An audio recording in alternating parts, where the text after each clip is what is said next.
Hey everybody, it's Dino Katsiametis from The Way Podcast, and as usual, we're here to empower, equip, and educate loan officers the way lending should be done.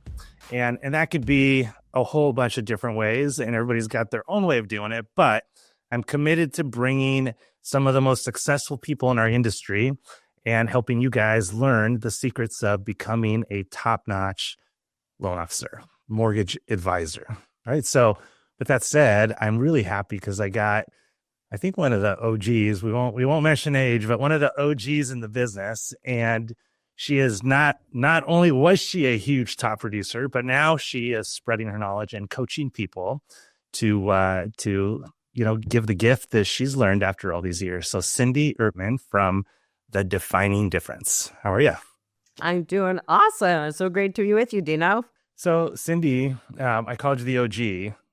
And we don't have to go any further other than that if you don't want, but how long have you been in the industry?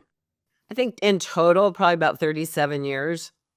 So I've had a long, amazing run, and I still have a love and passion for this business. I always tell people it's not what I do, it's who I am. It's in my blood. And I still I think being one of the top originators in the nation for so many years, running a $1 billion branch in a large region with my partner, and being, owning our own mortgage bank for many years. And so I've worn almost all hats in mortgage. And so, to be able to spend the last 11 years just really pouring into mortgage originators and trying to help them hit that next level of success, whatever that means for them, it's definitely my passion. Yeah. And, I bring up the OG only because the reality is our industry, as in every industry, changes consistently. And if you don't stay relative, if you don't keep up with changes, you just fall behind. There is no, we'll wait for you, right? And after 37 years, I'm guessing you've had to adapt several times to the ever-changing environment, right? So today, as we talk through all that stuff, I want to hit some of these milestones, but the reality is it's going to be very simple. I'm going to ask you a few questions. The first one's going to be, who are you today, right? And that's going to go you as an individual, as a person, but also you and your company and the coaching that you do. And then after you get done with that, we're going to go back to day one, 37 years ago when you started, and find out how and why you got into the mortgage business. And then I want to hit all the major milestones that led back to today, both good and bad, right? Because everybody likes to talk about the major milestones that were good. A lot of challenges along the way, Dino. That's right. So who are you today? Well, I'm a mom of 3 adult children who I love to the moon. And I think I train a lot around not just having a great business, but also building a great life, because I was intentional about that in my own business. And we know in the mortgage industry that it can be very overwhelming, right? And it can really dominate, and it really messes up families and relationships and all that if you don't have some guardrails around your business. So that is my first and foremost role that I love to the moon. I think I'm a great coach because I care about people so deeply, and I care about their success, and I don't feel like I've done my job unless I've helped them achieve their goals. So that's a big part of my motivation. And I don't talk about this a lot, Dino, but yes, I have 37 years in the mortgage business, but I think I consider myself more of a transformational coach that has mortgage as an audience, because I don't just want to transform your business. I really want to help you transform your life, because I want you to lead a really fulfilled life. And I don't think you can do one without the other. So that's kind of my gift, I think, is being able to tap into helping people with health and mental well-being, because it really starts here. Success really starts with the belief that we can take it to another level. I'm a deep, committed friend to many, many people that I love, and I really believe in nurturing treasured friendships. I feel unbelievably blessed, and sometimes not even worthy of the friendships I have built in the mortgage industry, and was on the phone with Barry Habib this morning, who's been one of my best friends for probably close to 25 years. And Dave Savage, and I grew up in this industry, and so many of the leaders were like family, and so many of them had just rose up to help me when I launched my coaching company. So I think it's all about relationship. I think I consider myself a relationship development specialist. I think relationship development is why I was so successful in being a mortgage originator, because I really love learning people's stories and helping other people succeed. And I did that with my referral partners. So today I get to wake up every morning, do my morning practice, and get ready to pour into people, because my mission is to really, make a defining difference in the lives of others and for them to really embrace their greatness.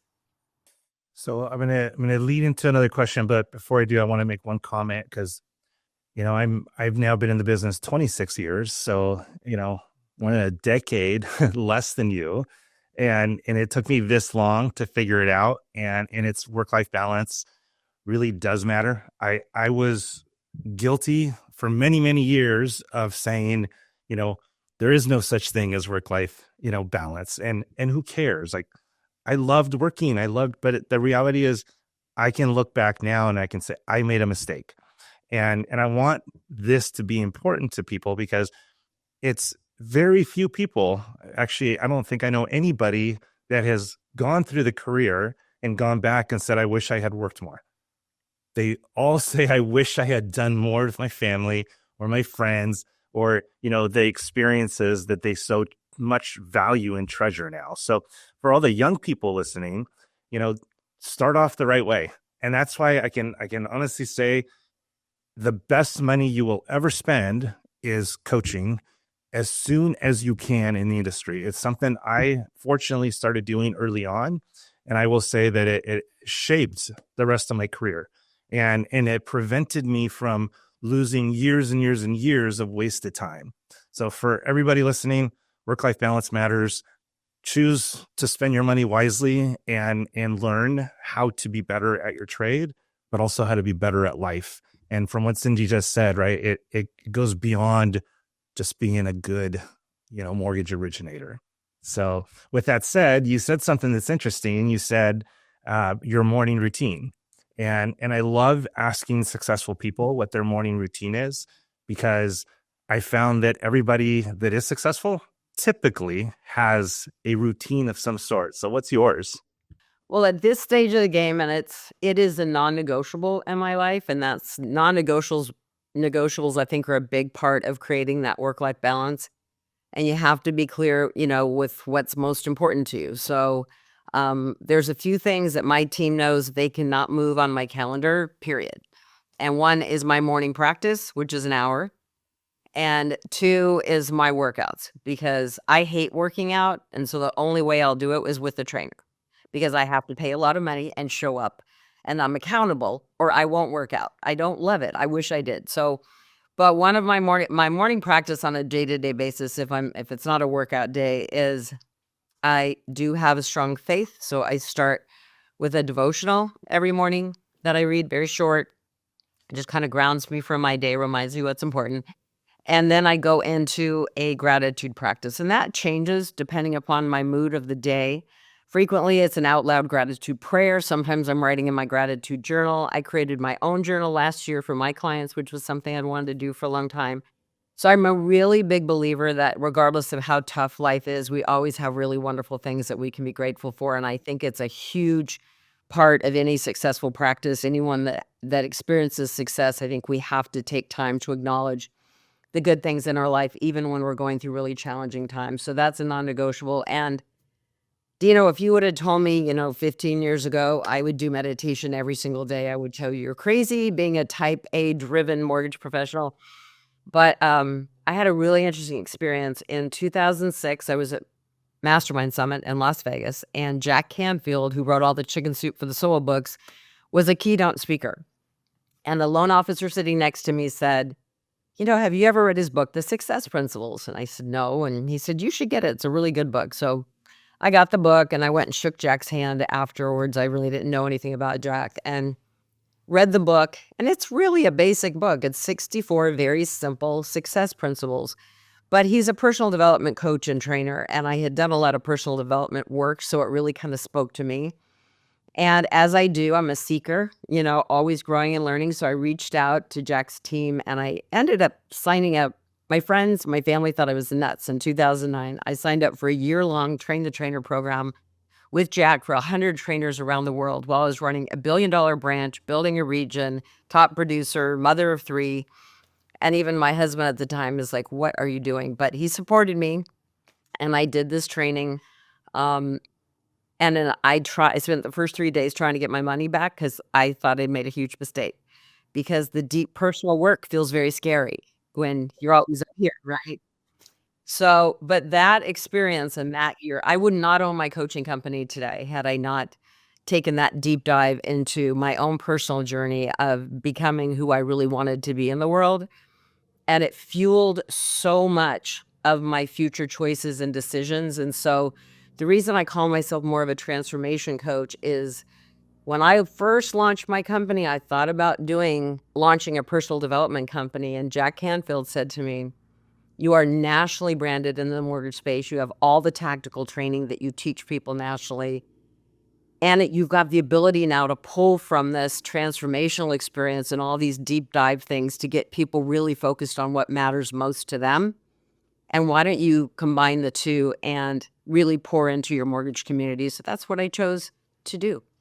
So, and I'm really passionate about that. So my morning meditation started in Jack's training center with him doing these 20-minute morning meditations and going, I got nothing.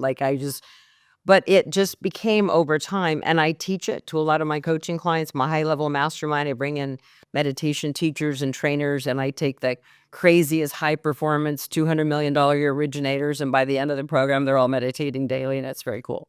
It's funny. I go back to my dad a lot because he was so ahead of his time in so many things way back then. And I remember him talking to me as a kid about meditation and how difficult it is, right? And he actually tried to teach me a little bit. And I'm like, I don't know, probably 12 years old or something, trying to get a 12-year-old's mind to stop thinking about some game he wants to play, right? But it, I can look back now at all of these little lessons, right? And just all of the things that my dad told me. And I can see how and why he was chasing that. And when I say chasing, because, like you said 15 years ago, if somebody told you you're going to be meditating, you would have thought they were crazy, right? It's not easy to meditate. And I've tried many different kind of things around that. I'll tell you what has ended up working for me, because there's different methods of doing it. And I think for me, one of the best ways to meditate is two ways. One is prayer. It's a form of meditation to me, right? Because I focus, right? And I have a lot of gratitude, right? And I'm concentrated on something higher power. But then also silence. And when I say silence, a lot of times for me, it's while I'm working out or while I'm stretching before the workout. And the importance of that to me is, and this is tough for me because I'm such a learner as well, turning off a podcast, turning off a book, turning off all of these, even though they're beneficial, all of these distractions, to just be with myself, with my own mind for a period of time has been my form of meditation that I've been able to, I think, be with successfully. And just stillness. There's a book that's really good. It's The Ruthless Elimination of Hurry. And all too often we're in a grocery store and we're like scanning the lines to pick the right line. And we pick the one and the lady happens to start talking a lot or just a little slow, or there wasn't a price tag. And then we sit there and get pissed off because, we didn't pick the right line. When the reality is it was probably a minute or two of a delay in our whole life, which is really nothing all that important. And that started teaching me a few things. And by all means, I have not mastered it yet, because still at a red light, it's, you pick up your phone a lot of times and it's like, no, stop. Right. And so I call it the red light theory. And it's try not to do anything at a red light other than just stare out your window.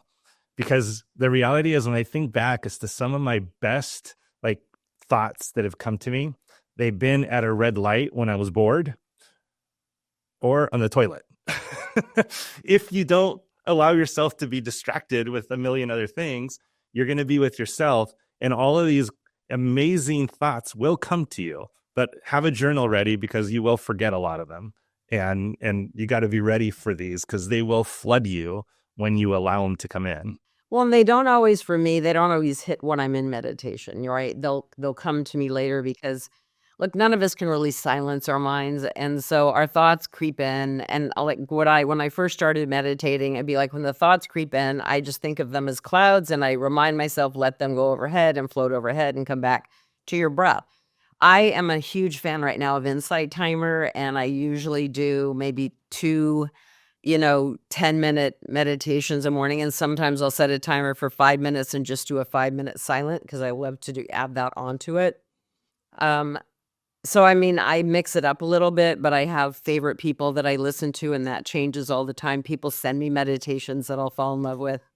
And so but it is a really peaceful thing, and I think it keeps me much more grounded and calm. It really helps with creative problem solving, and there's a lot of problems in mortgage.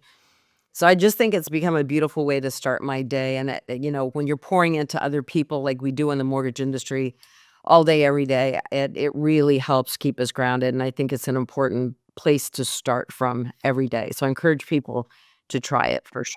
Yeah, agreed. All right, let's go back to day one. Why did you get into the mortgage business, and how? What did it look like? Well, I had gone to work. It was one of the most I think it set me up for mortgage. I graduated college. Really, my intention was going to marketing.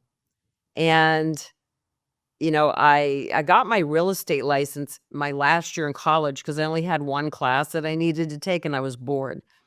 So I got my real estate license in college and got my first job as a journalist, and I was bored out of my mind. They stuck me in a back room, and I was like with the typewriter, and I was writing newsletters. I'm like, and I did realize something that I didn't really know about myself in college, that I really love people, and to put me in the back room by myself was just not good for me. And I knew within 2 months I'd made a huge mistake.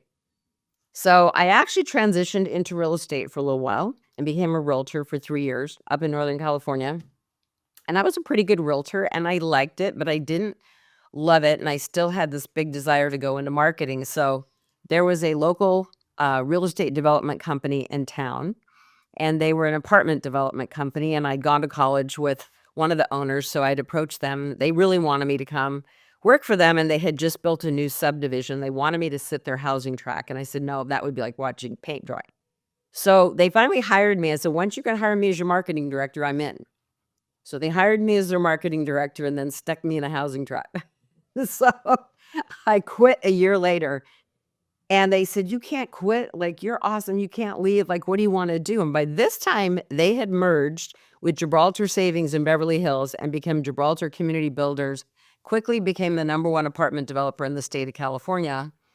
I said, I want to move back to Southern California. I want to be in land acquisition. I want to be in charge of project development. And they're like, you have no experience. I'm like, I don't care. I'll teach myself. And they just said, okay, get on a plane on Tuesday.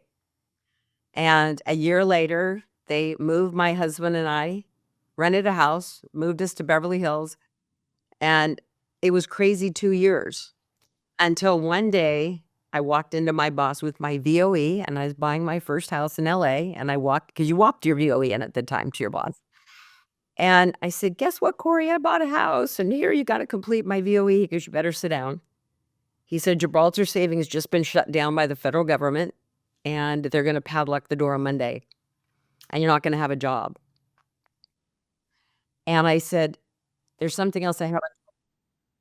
That's what I did. I said, sign my VOE really fast, because they didn't do the double verification back then. And then I said, but we have a problem, because I'm pregnant with my first child, and I had not told you that yet. I said, it's not going to be feasible for me to go get another job. And he said, well, they're freezing the bank accounts. This was a Friday.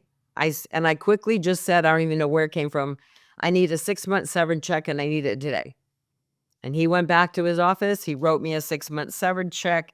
We hugged, said goodbye. I walked out the door and delivered my baby. And then 2 months later went, now what? And I didn't want to do land acquisition. I was traveling all the time. So a very good friend of mine said, Cindy, I think you should consider this mortgage thing. I hear it's like the best kept secret for women. I'm like, I don't want to be a mortgage rep. Like, oh, I just sounded horrible, but she got my interest. So I did a little research and found the number one producing loan center in LA, which was California Federal Savings and Loan in Brentwood, California. 2 months later, they handed me my HP 12C and I was off to the races. So there's a couple things I heard there. One, nobody puts baby in the corner. Yeah, that doesn't work for you. And the 6 month severance check, like, hey, all you got to do sometimes is ask, right? I mean, you could have walked out of there and got nothing. And had I not asked in that moment, I would have gotten nothing.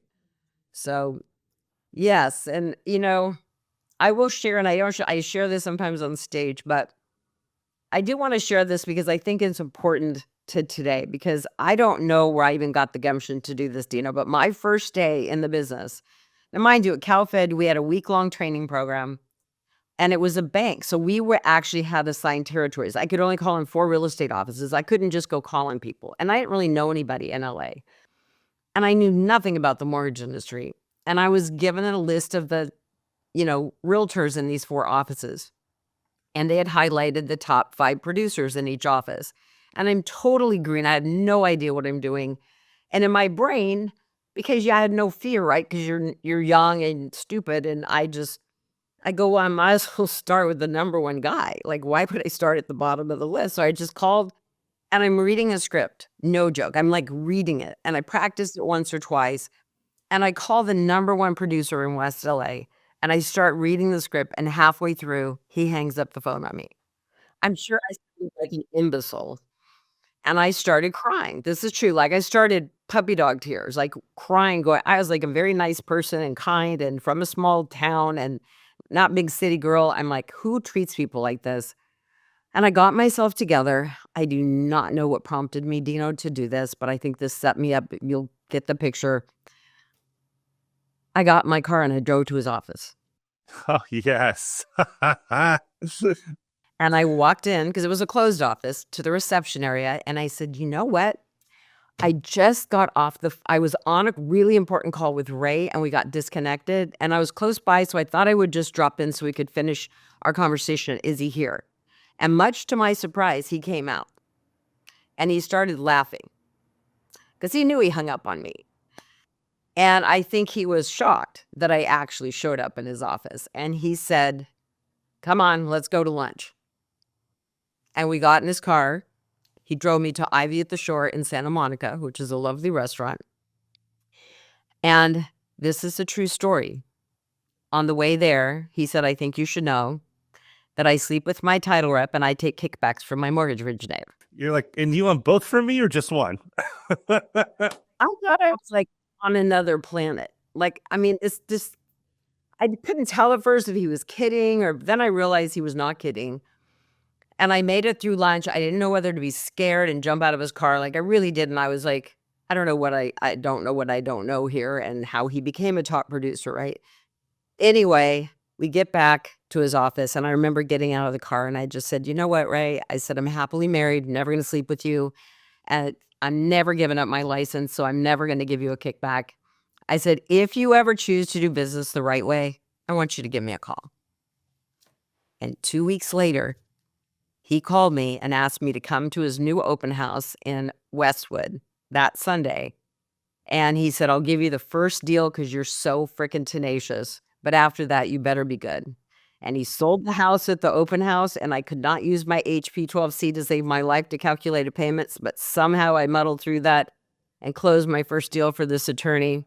And he was responsible for nearly $100,000 worth of income in my first year. Wow, that's amazing. It's great. So you stick to your morals. You do what you're supposed to do, right? You don't just keep giving and giving. I fired him 3 years later because he was a nightmare. But the reality is, I used his name then because he was a big name. And then one other thing I'll share, because this is just like when you don't know any better and you have to figure out, failure was not an option. And I did set my intention on that. And I think it's important. Like, I do believe wholeheartedly, my whole company, that the defining difference was a name that was actually kind of delivered to me, if you will. it wasn't one that I chose. But when I spent a lot of time really digging deep as to what is the defining difference in our life and our business, and the defining difference is a choice. We have the ability to make new choices if our business and our life is not where we want it to be today. So I believe very, very wholeheartedly in the power of intentional choice. And, I think we choose to be successful. So for me, when I was young, I'm like, I got a new baby, I got a house payment. Failure is not an option. I'm not on a salary. I'm a total commission person. I got to figure this out and I've got to do whatever I've got to do. And so because I had won him over, there was a parking lot in the back and I went and I turned my rear view mirror. I parked because all the realtors would go in and out of the back door.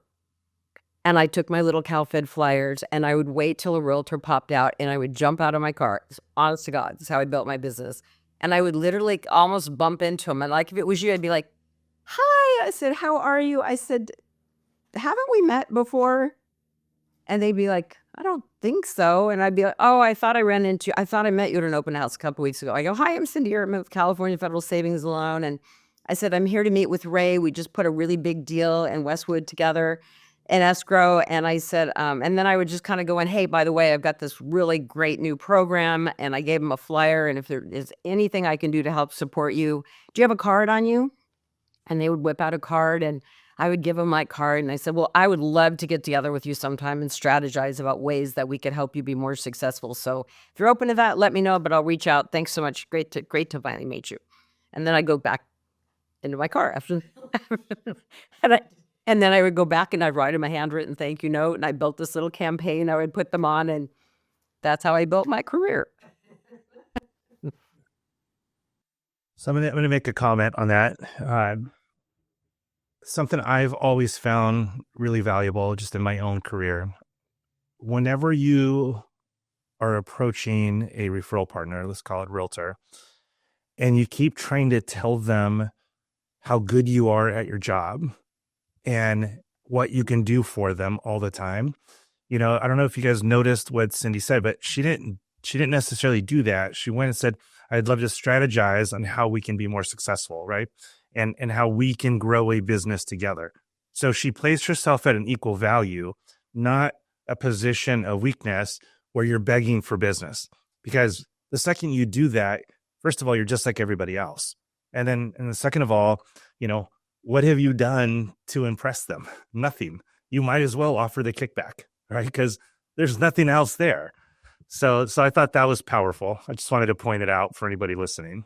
Well, my whole training around connection to conversion, which is just that. I built my entire, my best year in production was 230 million. And that year.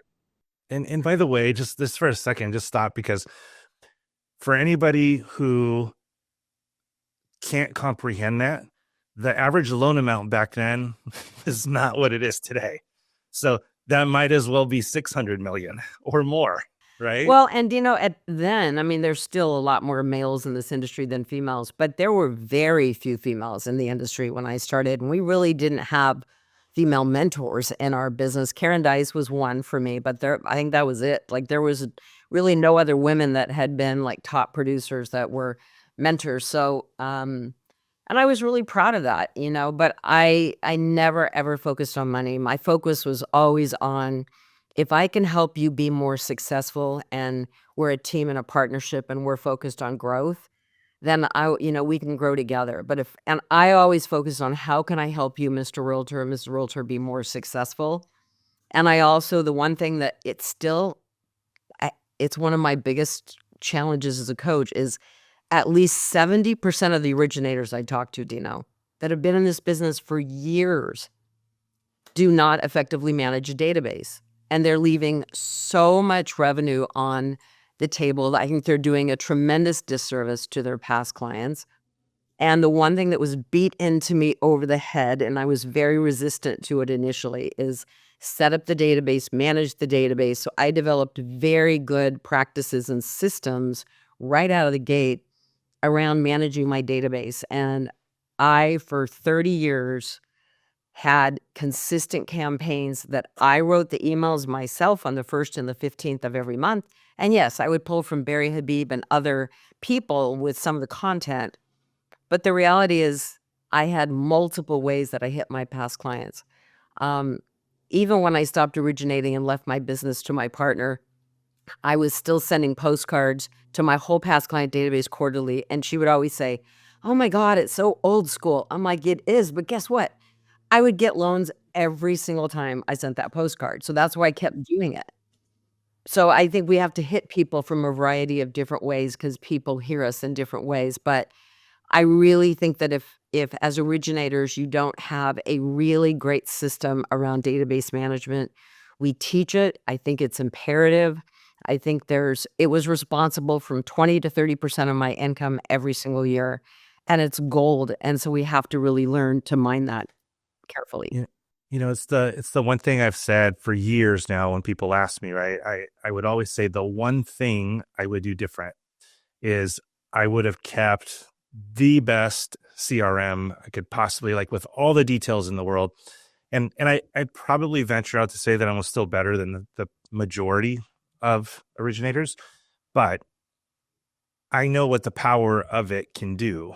And I said it a bunch of times in the early years, I just remembered everything. I mean, I remembered everybody's phone number. I remembered everybody's story. And I didn't think I had to write everything down, right? It was just a waste of time. Plus, I had my yellow pad. I could just look at my yellow pad. but but the reality is, one day I got so busy that it stopped being a slow pour into my glass and started being a hose, and I couldn't drink the water fast enough, and everything else just kept falling out, right? And that's it. Eventually, that will happen. So, I think what the important nugget is out of this one is keep a great database. Keep the details, even if you don't necessarily think you should. Put all the details in there, because I guarantee one day you will go back and you will make money off of it because of what you did in the earlier years. And it's super important, because the day will come where you're going to just start forgetting about things. And then you're going to wish you could go back and do certain things, and you won't. It'll be too late. Well, and there's data around too that like 80% of buyers would actually work with their mortgage originator again, but don't know they don't know the name a year later. And I had it happen with realtors. I would have people come in or knock on my door or call me and just say, "Hey, I made an offer over the weekend." I remember very clearly a client walking into my office in Manhattan Beach and asking to meet with me. He had no appointment. He'd made an offer over the weekend on a $2 million house. And I remembered the agent that referred him, and he did not make the offer with that agent. And I asked why. And he said, "I haven't heard from her in 5 years." And she was still a really proactive agent. And I ultimately got it back into her court. But I called her and I'm like, "What are you doing?" I mean, this is, and I was, and we had, I mean, she loved me after that because I sat down with her. I helped research a great database for her. I helped her see the importance of it in her own business. But it's such a big deal to stay front and center in front of our past clients. And I hear a lot from people, "I don't really care about refinances." I'm like, "You're in the mortgage business, for gosh sakes. It's part of what we do. And if you don't want to do them, get somebody else to take them from you." But yeah, I think we have a really big um, responsibility to the clients that entrusted us with their home purchase to really be a financial advisor to them and keep them updated as to what's going on and look for reasons why they might need a refinance or to help them get out of debt or whatever it may be. But that was a big part of my strategy to build and grow my business. And so when you have those highlight years, well, it's when I hit 230 million. I remember August of 2003, I funded 129 loans that month. But we had set up the team, we had built the systems, we were doing 8 loans a day, like, we worked our tail up, but the reality is we were having some fun doing it because we had built all the infrastructure. And, earlier years, I didn't have that, and this is what happened in 2020. So many of my coaching clients, loans were just falling through the sieve because they had not built the infrastructure, and that's what we worked on in 2020. And so what I really in this last couple of years with being slow is, like, build the system and the process, address the gaps in your business so that when the next tidal wave comes, you're really prepared to handle it. And it's fun when that happens. Yeah, agreed. I think everybody hit their max during those refi years, and they just couldn't even handle more. And what a shame to not capitalize during a time like that, right? Because the system wasn't built. So I want to get through a couple more things of the earlier years, and then get kind of back to today again, so we can really give some good advice to originators on next steps, because there's a lot of people that are hurting right now, right? And even seasoned people where they've just seen such a drop, it's almost like they're brand new again. And I want to get there, because honestly, I feel like everybody needs to take that approach of, I'm brand new, I'm young and dumb, like you were saying, and just like no fear.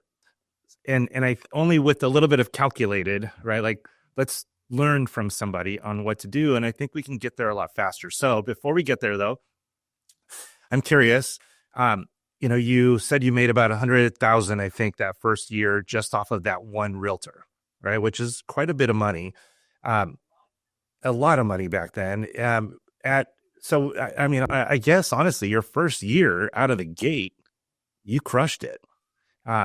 When was the next big jump that happened? And then I want to also get to some growing pains, because I don't know anybody who's been that successful without some growing pains. More than you know. So my next big jump was a couple years later. I realized that, that institution was not for me long term. Working for a bank was not where I wanted to be long term. It was just way too confining. And my husband and I wanted to move down to where we are today. I wanted to move to the South Bay of Los Angeles, and it was too far away from Brentwood. So I went to work for a broker in Redondo Beach, California. I became the sales manager for them, and we had about, I think, 10 to 12 originators on the team. And the owner of our company put together what I believe was the number one in-house lending relationship in America. Nobody had done it yet. It was a very new concept. When he told me about it, I thought it was crazy. He also taught lender fraud to the FBI, which was funny. We always had the FBI in our office, so we had to be like buttoned up. But the reality is, he didn't intend for me to go in-house because I was leading the team. But I said, no, I want first crack at their number one producing office in Manhattan Beach, because I was new to Manhattan Beach and I didn't know anybody here. And I had to kind of start over, and I maintained my West Side business. So I started that, but because it wasn't accepted, in-house lending was not accepted. Nobody understood it. There was a lot of resistance when I showed up, and I took the number one office. But I was told by many people I was making a huge mistake, because there was a loan officer in Manhattan Beach that had that office tied up in a bow. And that reason she turned it down as the in-house is because she already had all their business and she didn't want to give up any of her commission. But this is the thing, and this is true. This isn't an ego statement, but she didn't bank on Cindy Ertman walking in the door, because Cindy Ertman failure is not an option. But she gave me a run for my money, Dino, and it was the most painful 90 days of my life. And I had to go up this tall staircase to get to the office, and I would sit at the bottom of that staircase, and I would shut my eyes, and I would say a prayer every day, because they were mean to me. They wouldn't talk to me. They wouldn't look at me. And PJ was always in the little glass conference room so I could see her. And she was awesome, actually, so I could understand why they worked with her. But it was painful, but I made a commitment that no matter how miserable I was going to stay for 90 days. And I would count. I had that like a check mark on my calendar, like one more day, I made it through. But again, I started paying close attention, and the number one realtor in that office was Ren Park, and Ren would get in at like 7:30 in the morning, and he was first in. So what do you think I started doing? I started showing up early, and we were the only two in the office. And about the end of my 3-month stint, and I was not having fun. They were really, really cruel. And I think Ren felt sorry for me, candidly. But he saw the effort I was putting in. And we had this conversation. He goes, I got a buyer I'm gonna give you a shot at. Like, really? And I remember saying to Ren, I said, okay, because you're taking a shot at me and you're giving me my first deal here, if I ever go to sell my house in Manhattan Beach, I'm giving the listing to you. And he's like, cool. So I was off to the races and we formed an amazing, he and his wife were partners. They went on to become amazing friends. They became the catalyst for other people starting to accept me. And by the end of that year, I had made about the same amount as I had out of the office. And so that was a business I had definitely taken off her plate, but I just did not give up, and I just tried to outperform, out-provide value. I had the opportunity to present to the office every week, and over time, I formed deep, deep friendships with those people, and I was their in-house hunter for 14 years and ran a team of 9 loan officers in 6 branches. Um, but the thing about, like, sticking with it, I think people quit way too quickly and give up. And that, when I think of how I started and how miserable and the level of friendship, like trusted friendships that I built out of that office that I'm still friends with till this day, um, is amazing. And went on to, become one of the top originators in the country. And they very much were part of that.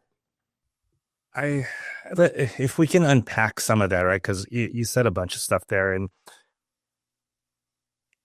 there's a piece where you were given this account, right? And somebody can look at that and be like, well, that's lucky.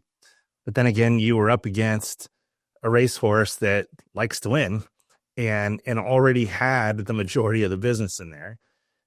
And you had to figure out how to manage that. But the number one thing I heard out of that was you didn't give up. And most people give up too soon when something gets difficult. So in a situation like that, for the listeners, right, there's a couple things. One, try a different approach. If something's not working, right, give yourself X amount of time. Let's call it 90 days. And if you're not getting anywhere in the first part of that, try a different approach. So how simple is it to notice the top producer showing up at 7:30 in the morning and starting to show up at 7:30 in the morning? I'm going to just relate that to, I've always been an early morning gym guy. And there's something about that, like 5:30 crew. They're always the same people and they're always hard hitting, right? Because they're just there. So by being there at that time every single day, and I'm not talking about for 30 days, maybe not even 90 days, but like a year, all of a sudden you've become friends with all of these guys at the gym at 5:30, or girls, right? But you've earned their respect after you've put the time in. So it's not always so simple of walking in and just slamming something and being done, right? Like sometimes you got to put the time in, you got to earn the respect from somebody. And at some point, you have to stand out, right? You have to do something that's going to stand out. So always try and figure out what that is. And sometimes you just have to read the room, right? But for you, you got there early, you started connecting, but what was your standout? Like, was it your presentations? What was it that really got you where you earned the respect from the people and then the friendship ultimately and the business? Well, I do think people felt sorry for me because they saw the trauma I went through. But, I remember that, and this sounds so funny, but I remember my competition, like she was in there every day, like to make a point, right? And they continued to give her access to the office because people had such deep relationships with her. But I remember one day she put a flyer on everybody's desk. I don't remember exactly what it said, but it was something about like how many hours a week she worked, or it was her work ethic. And so I don't know where this idea came from, and it seems silly, but I remember this vividly. I did my own flyer like the next day or maybe 2 days later, and mine said, "I work banker's hours, all 24 of them." On everybody's desk. And I just, I would ask them if I could go on Brokers Open with them because then you'd be in a car with them or I would offer to drive. I started realizing that if I ask one of them, I gotta admit, I built a lot of relationships over wine because they really liked wine in that office. And so I would say, hey, why don't you invite a couple of your friends and let's go have a glass of wine? I'd love to get to know a little bit more about you and your business. was always about them. Everything I would train when I'd get up in front of them, and I was scared to death of public speaking at the time, so I'd have to hang on to like the banister to even get up and present to them. But it was always about them. Yes, would I talk about products and programs and stuff from time to time, but it was always about things I could help them be successful. I did goal planning with them. And that's where I started to get traction as people are like, wow, she's really about me and making me successful. And I remember one of the things I did, and I don't even know where this stuff would come from, but this is how I still wake up in the middle of the night and I'm leading trainings and I'm coming up with new ideas because I'm an innovator and I love technology, I love new things, but I'm also an executor. And fortunately, I have the right team around me so I can execute on my ideas. But I remember I spent so much time thinking about ways I could help my realtor partners be successful. So I researched and then I would train them on database management systems. They had one, but they didn't like theirs. I always would drill down and, okay, how could you hold a better open house? And I came up with strategies around that. And I would offer to do a new listing on the first open house. And I said, let me come in and test my open house strategy. And I would, you know, we'd do a sign in and we would do a giveaway card and I would bring the things and, the little gifts. And so we try to make things a little more juicy and fun. And people related to that because I was legitimately trying to help them be more successful. I would schedule meetings with them and say, all right, tell me why a client should pick you. If you're doing a listing presentation, why should that seller pick you as their listing agent? I need the playbook of why you're so great so that when you give me a lead, I can promote you and I can keep those people in your court, so So at any point, well, actually, what year into the business was this? How many years have you been in? when I started in-house, I had only been in the business maybe 4 years. Oh, that's it. Gosh, you had a successful career early on. Um, you're a coach now. I'm assuming you valued coaching prior. Did you seek coaching? And at what point did you do that? To afford it, Yeah. and I mean, it's hard being a coach because sometimes I feel like I'm selling somebody into something, but the reality is I just knew that I didn't need to reinvent success. So I started seeking people that had been there and done it before me. And at the time, one of those people, and he's still a dear friend today, is Tim Brahim. And Tim had started Loan Toolbox. So fast forward, I can't really remember exactly how long I'd been in the business, but I ultimately, because I was getting traction and success early in my career, and I got asked to become a faculty member of Loan Toolbox, and I was on the faculty with that group teaching, coaching, and training for Loan Toolbox for 17 years, and that was just a give back to the industry. Never got paid a dime for that, but that put me on national stages and really got me outside my comfort zone. I was doing their Monday morning jumpstart, and here I'm raising 3 kids, and it's Sunday afternoon, I'm writing content and recording it for Monday. And I've just had this drive, and I've always said I've gotten 3 doses of the overachiever gene for sure. But I just felt early on that, when you develop strategies that work, and I think that's why, running a branch, with my partner, I was more the salesperson running the sales team. And so I would test things. I would come up with things, and if I would test them, and if they worked, I'd roll them out to the branch, and then I would roll them out nationally to Loan Toolbox.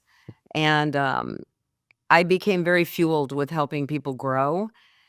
And, my partner would say to me, she'd get mad because I'd be like sharing too much of our special sauce. I'm like, 90% of the people are never going to do it. And if we help 10% be more successful, then I'm all about that. I believe it comes back tenfold. So I really do believe that we have a responsibility to share our gifts with others. And that's probably why I ended up a full-time mortgage coach. But to your point, yes, I had coaching almost from the get-go. I have a coach now. I'm not even gonna tell you how expensive. It's way outside my financial comfort zone. He runs a $50 million coaching and training company in the personal development space. I always want coaches that have been there and done that. I want people that have, that have been in my shoes, that have gone before me and figured it out. And I believe it's why I became one of the nation's top producers. Yeah. Awesome. I would highly, and I know finances are difficult right now, but probably need it more than ever right now. Seek coaching out if you haven't. I guarantee whatever amount of money it is you're spending on coaching, you will overcome immediately just by the mindset alone that changes from that, and then from the actions that will change, because you will have somebody that can help guide you to kind of cut down, right, into doing the things that matter most and being accountable for these things, because it's so easy to fall off track. So coaching has been huge for me over the years. I highly recommend it. And if you really just can't afford it, go seek somebody that you know and ask them if you can just go out to breakfast or lunch every other week, right? And get it for free for an hour. I used to have an attorney, and he every once in a while he'd say to me, Dino, the best way to get free advice from an attorney is to invite him out to lunch. And he was right? He's like, take me out to lunch for an hour, ask me all the questions you want. So same thing for you. Go ask a successful loan officer out to lunch. I even did it just like a year ago. After all these years, I went and called Al Hensley, who's been around forever, and yeah, he's great. And he's like, okay, and I all I had to do was buy him lunch, and I got a wealth of knowledge out of this man for an hour. It was awesome. So at this point now, I want to fast forward a little bit, kind of get a little bit more further down the road. I need you to tell me what else is worth discussing. And then eventually let's get to where you're at again today and get a little bit more into the coaching. Well, look, there's no doubt that this last 2 to 3 years has been the toughest time in mortgage history that I know of in the last 40 years. And, I went through one of my personal most difficult times with my partner in 2000, my business partner in 2007, because we owned our own small mortgage bank. I was a partner in that. And we came to the realization in February of 2007 that we were a little baby mortgage bank, and we got our first $1 million buyback. And there was and we were forced to shut down our mortgage bank and lay off 125 people. And we barely, I don't even know how we kept the doors open. I remember waking up in the morning every day, and I want to go to work. I just want to put the covers over my head and just slither away because it was so awful. And I don't think I got paid for a year and a half, 2 years. It was a long time because we were just trying to keep the doors open. We kept our skeleton crew to keep our branch alive. And then we went searching for a mortgage banking partner. So we still had some upside, but not all the risk. And that November, we plugged into a small national mortgage bank that they had no Southern California presence. So, but that time, I learned a lot of lessons about tenacity and perseverance. And, that's where those morning practices become fierce, because I did not want to go to work every day. And every day was a new drama. And we were literally, each of us were putting paper on our credit cards because we had no money coming into the branch. But we worked so hard as a team. We had built a really great culture, and we were a family, and we stayed together in our branch. Many of those people are still together today. And Brett and I were partners for 22 years and got through a lot of hard times. But the reason I mention it is because when you're in it, you don't know how long it's going to last. You don't know if you can hang on. And I went through a lot of times where I wasn't certain that I should stay in the industry. I thought about leaving, but I just kept doing the same thing. I gotta be more creative. I've gotta go a different path. I have to learn some new products. I have to develop new skill sets. And I just kept trying to reinvent myself through a challenging time. And we did a lot of recruiting during those years because so many companies were failing and falling off the planet that we decided to go focus head down on recruiting. And 2010 became one of my best years of all time, and, made over $1 million again. But I couldn't see it for those couple of years because I couldn't see the forest through the trees at the time, but I just kept getting up every day and taking a step, every day and taking a step. And I would just convince my brain, I have to take a step today. I've got to take a step. We got to keep going. We got to keep the team right-sided. I'd pour into my people, and Brett would pour into the team, and we did everything we could. I remember our Christmas party that year, Dino. It should have been a 5-star Christmas party with a band and, filet mignon and all the stuff and inviting the spouses. Went to just our team in the conference room with beer and playing quarters on plastic. No joke. And we had a blast. We had no budget for a Christmas party. You do what you have to do, but we just kept taking a step, and then all of a sudden, 2010, we were back to the races. We started getting overrides for the people we recruited, built this amazing team in SoCal, and, I'm really the lesson here is just, like, there's gonna be hard times, and I think it's important too that not just focus on making money, but saving money and really investing money and being smart with our money and not allowing ourselves to get too deeply in debt. Because I do think that I was smart in some of the decisions I made. And when the times were really great and I was making a ton of money, I didn't go buy the super expensive sports car and I didn't go buy I did go into escrow on the house that could have done me in 2007, but the seller canceled. And I think that was a gift from God, candidly, because when 2007 hit, I still had a relatively low mortgage. But at the end of the day, it's just we got to keep taking steps. And right now, I believe more than ever, if your production is not where you want it to be right now, you have got to get into more action. It is not going to come to you. You have got to go make it happen. And one of the things I want people to think about is what's one bold choice you can make today? And just set that commitment every single day. What is one bold choice? I'm doing this in my own business for me. If you had one bold choice, who would you call today? What builder would you call? Or what top team that are you afraid to call? But you have nothing to lose. If you don't have their business now, you have absolutely nothing to lose. But I do believe people need to get clear about their greatest strengths, what they have to offer, how they can be an amazing team member to the people they serve, and show up fully in service to the people that you serve. And we make a difference in people's lives like nobody's business. We change lives through homeownership. It creates transformation. It has for me. And we've done that for so many people. So get clear on why you're here and start making bolder choices and get into action. I loved it, Dino. There was a video I posted on my Facebook yesterday from Mel Robbins. It was the most amazing analogy. I have it coming out on a Facebook or a social media post on Friday. I wrote about it. She has this 3-minute clip about you're either in the stands, making fun of and being negative about the people that are in the game on the court, or you're on the court and you're in the game. And I sent that to about 10 or 15 of my clients that are kind of in the stands. And one of them called me in tears going, I have to get on the court. I am in the stands. You're 100%. It hit at such a core level. And so I'm really encouraging people, we have to get out of the stands. We got to get on the court. We got to play the game if you want to win in 2025. Plain and simple. I'll add to that, right? Since we're doing sports analogies, they always say, right, if you don't swing, you're never going to hit the ball. But you got to actually get to the plate in order to swing. They don't just put you on it. So I think what Cindy's saying is if you can make one bold decision today to grow your business, what would it be? Because if you don't make that decision, you won't even get a chance to swing. You got to get there. And Cindy, gosh, that was probably one of the best speeches I've ever heard right there. If that doesn't sound like a coach, I don't know what does. But what great advice that was. And I will just back it with all the things I've been through in life, right?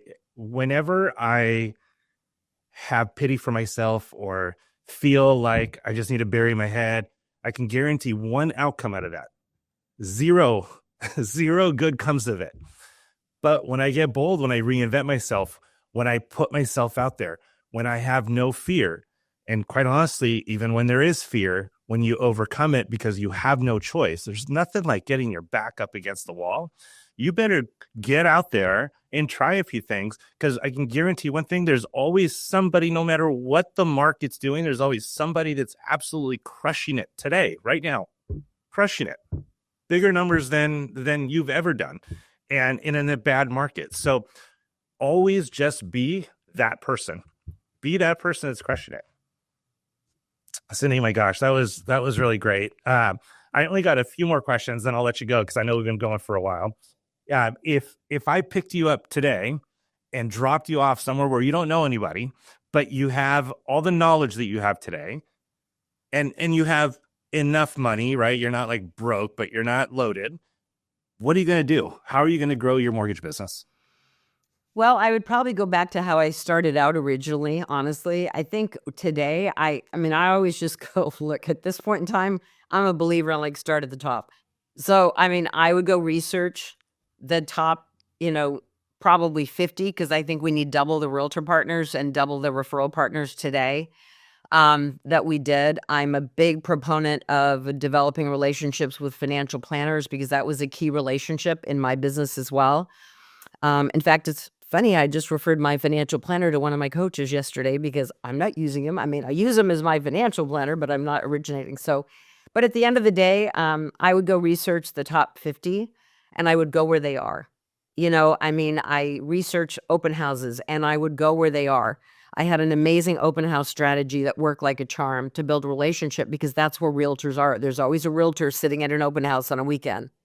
And, if I would go hit every time my business was slow, I'd go hit 5 open houses. I would go pull from my database of things that I can do that will help a realtor be successful, to cold call people. I have a script for that, and no one likes cold calling. Everybody hates cold calling.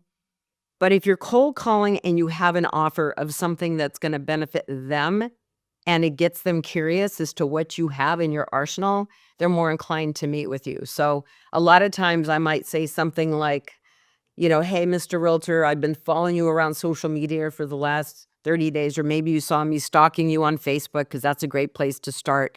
I used to make my list of 20 and I would stalk them on social and comment for, every other day. It was a strategy so that they would be aware of who I was.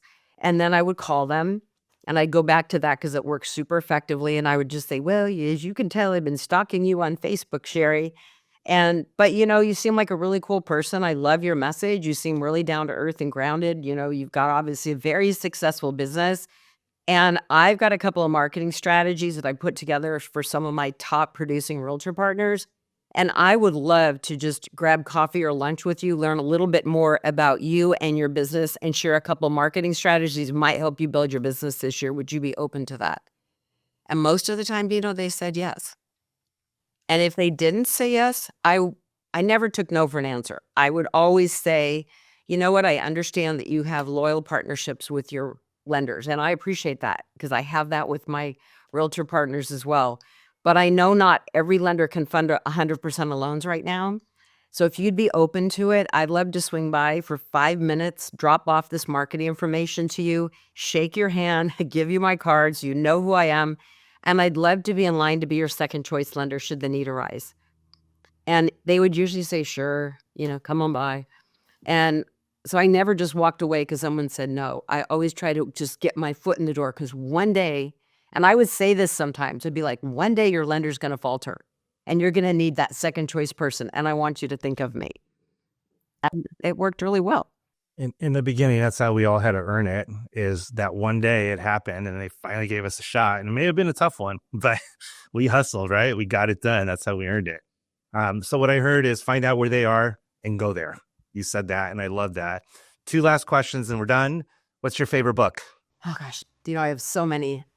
I think in terms of one book that, again, having this core of personal development in me, Napoleon Hill's Think and Grow Rich is probably my all-time favorite book. It's been around for, I don't even know how many years. I don't remember what year it was published. That book sits on my nightstand 24/7, and I do pick it up from time to time. I think there are more lessons around success and mindset in that book than any other book I've ever read. And I am a big fan because I still give out Jack Canfield's The Success Principles because one of my clients from many years ago called me last Friday and he goes, Sin, he goes, I started listening to The Success Principles again because I read it when I was in your mastermind group. He said, but I started listening to it on audio and he goes, God, it's such a simple book, but there's so many good reminders that I, came back into play that I'm committed to again. I just wanted to thank you because you're the one that turned me on to him and that's made a difference in my life. So that's one at the top of the shelf too. The Rich, what was the first book you said? Think and Grow Rich. Think and Grow Rich. That's right. So Actually, you know what? It was The Richest Man in Babylon. I read The Richest Man in Babylon to my kids when they were little, and told them that if they're willing to give up any other money, I'll double whatever they give me, and then I'll invest it for them. But they can't touch it until they're adults. And then in the middle of the book, my oldest son at the time was like, I think 10 years old. He got up. I'm like, dude, get back in bed, right? I'm reading to you. And he's like, just give me a second. He goes into his closet and he's like digging around, and he comes out with $200.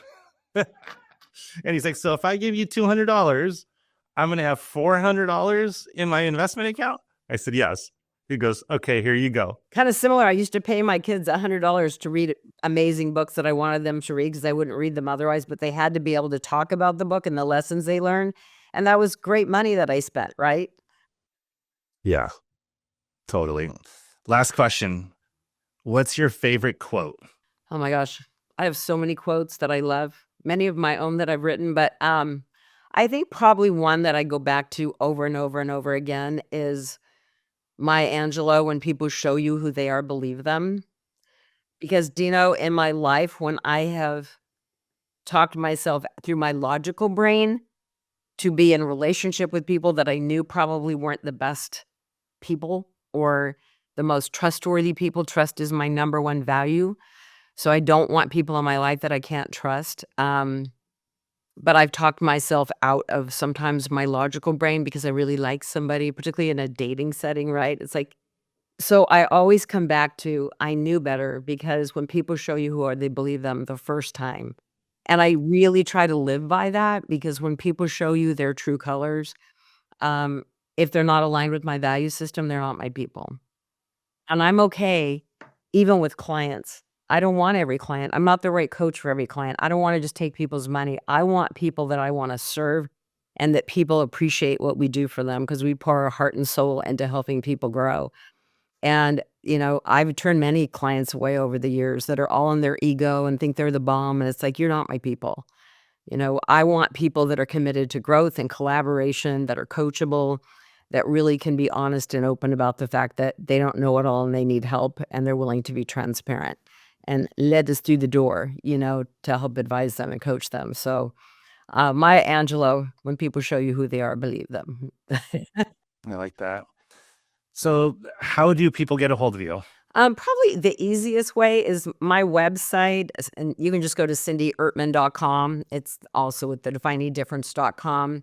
And there is a schedule and appointment button up at the top. I do think it's a wonderful thing if you're entertaining coaching at any level. We have programs to fit every budget. We have my high-level mortgage mastermind elite group that starts at the end of March. I have that half full. I only take 12 people. I only take experienced originators that really want to grow to the next level. But that I lead personally and pour my heart and soul in. We have 15 amazing coaches nationally that lead our private coaching. We have 2 different levels of private coaching. And then I also run a all group, it's not an entry-level program, but it's an entry-level price. It's $297 a month, called Millionaire Mortgage Club. You can also email us at info@cindyrtman.com, and one of my team members will respond. But I think it's always great to just go to the website, click on schedule a call, schedule an appointment, and just find out what we have, and find out, it's a real coaching call around what your challenges are, what you're struggling with, where you're stuck. And then we usually will we'll give you some advice as to what we think would be the best fit, and you can decide if we're a fit for you. So that's what I recommend. And I think this year, I believe everybody should have a coach in mortgage of some sort. It doesn't have to be Cindy Ertman, but I believe everybody needs support right now in this business to take it to the next level. And accountability is key, that you pointed out. So obviously, would love to help anyone listening that feels like they need support. And guys, I highly recommend Cindy. She really is a wealth of knowledge. Her coach is as well. And, like I said at the beginning of the show, we're here to empower, equip, and educate. And I got to tell you, I think we nailed it on this show. On this particular episode, we totally nailed it. So Cindy, thank you so much. And thank you everybody for listening. We love you guys, and we'll see you on the next one.